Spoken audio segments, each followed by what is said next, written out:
Hello everyone, it's Christine here and I'm here to share the Stitchery swap square that I've created for the lovely Lesley. So Lesley sent me a beautiful square with an amazing house on it with really intricate stitching, beautiful flowers growing out the top of the house and just a beautiful garden scene around it. So what I know about Lesley is that she also loves gardening like me. She loves stitching, both hand and machine. She loves all colours and combos, and she loves her cat. So I wanted to do a piece that incorporated some of those elements. So I chose a garden scene first up. And this was a beautiful piece of vintage fabric that I got at the time and thought, oh, wouldn't that be lovely to do thread painting and thread stitching into that design. And it's sort of got a watercolor tone to it, so I didn't want to do too heavy stitching, so often I was just using very fine pieces of regular cotton to do it, but then adding some textural elements in the foreground. So we'll get to those in a moment. So starting down the bottom, we've got a little beaded flower at the front of the watering can. I've then used some of my razzle thread from Sue Spargo, Wonderful Razzle thread, which is a variegated grey to outline around the watering can, just in a back stitch, in my version of back stitch. I've used lots of bullion knots, including the sort of technique of massaging down the ends of them to get them a little bit thinner on the ends, like petals of a flower. And again, that's with a variegated razzle thread, which you can see there, which variegates from red through pinky colours. Used a bit of the razzle thread as well in green for the stem, which is sitting in the water of the watering can. Had a go at creating a hydrangea flower down here, so I did a lot of loose chain stitches, but not in a chain. So I think it worked okay. Could have been maybe a little bit more. It probably is actually textural enough. It does sort of sit out from the piece. And then I used another bit of a different green razzle thread there to create the little stem and flowers. Had a lovely time creating the little bird with lots of little chain stitches, including some tiny ones, and then some longer stitches for the tail, which I just used a variety of greys and tan threads for. And even just little stitches on the head and around the head to outline that. But yeah, that feels lovely. And then just lots of little detailed leaf and flower stitches around the bird as well. So lovely little blooms with French knots, and then a variety of stitches to create the foliage, and likewise the foliage in the background, which even sort of extends up here. Again, just kept it nice and light in just two different colours of thread, and then left the sort of the painted details still to shine. So I'll just give you a closer look at those. So just had fun doing different stitches there.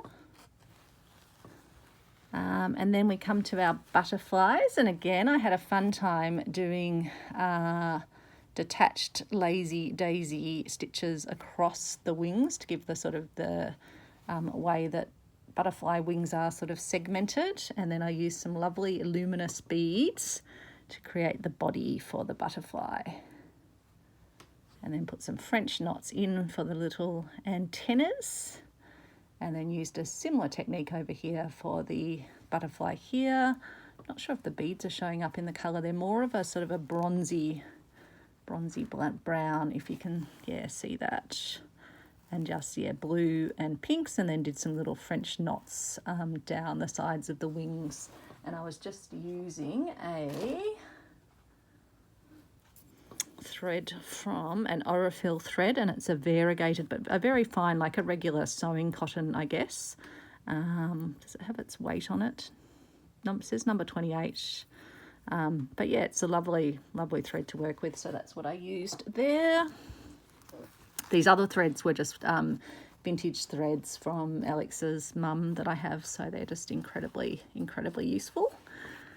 And so I think that's all the decoration on the front. I didn't want to paint all over elements. Again, it was just picking out bits, but still putting lots of lovely detail on there because I think it's so nice to be able to feel our pieces and enjoy them.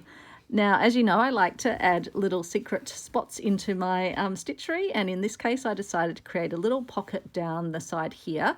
So I actually backed this fabric onto some of my interfacing fabric, and that's created a sturdier pocket. So if you look inside, you can see the pockets there. I've still done the stitching then over that fabric, but it gave me a good base to stitch on, but also gives the pocket a bit of strength.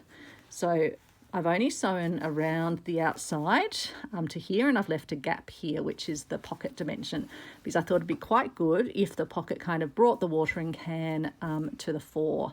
And that's why I decided to position it here rather than in the background, where the background should actually be going sort of back with the viewer's eye.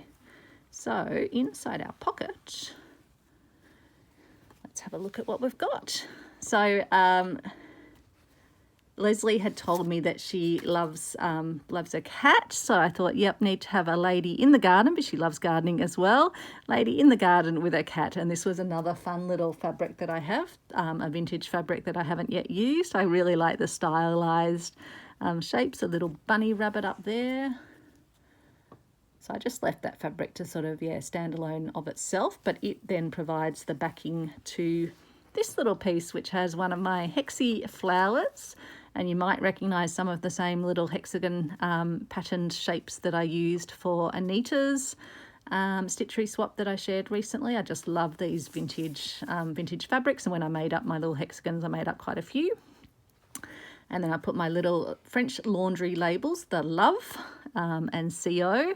So they're just, little labels that they used to use in France to, label people's laundry with their initials, with their monograms. And so this is a little stitched together hexagon flower using my little Epiflex templates. Actually, I'll show you the ones that are the size that I used here. If I can get my little zippy bag open.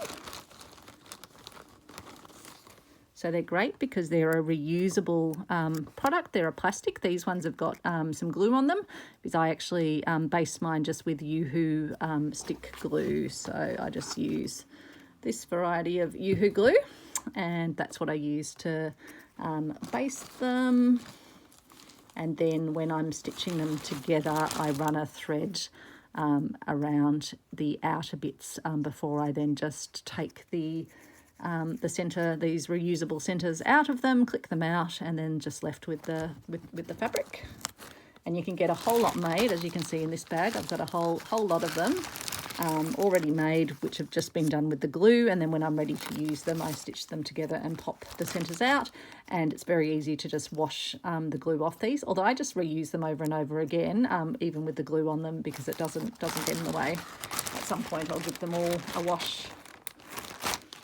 So that's an Australian invention that I think is just, super cool, the Epiflex templates. And then, they're all just stitched together with really small little stitches, and then stitched down to the fabric just with a stitch holding them at each of the corners and one point in between as well. And then I just went around the outside of 3 of the edges, just with an over stitching in a white coloured thread.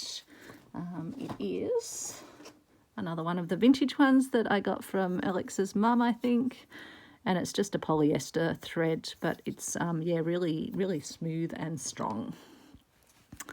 And so on this side I put one of my little antique mother of pearl buttons, and I've put a little hanger on, because if Lesley wants to use this square and not have this inside of it, she can then just hang that up as a little decoration in her craft room. And I've also made this as a pocket, so it's got a special little note for Lesley of what I'm celebrating in terms of our shared passions in life. So that's a very cute, and again I've used the interfacing to put on the internal parts of the pocket, which just helps to give the fabric some stability.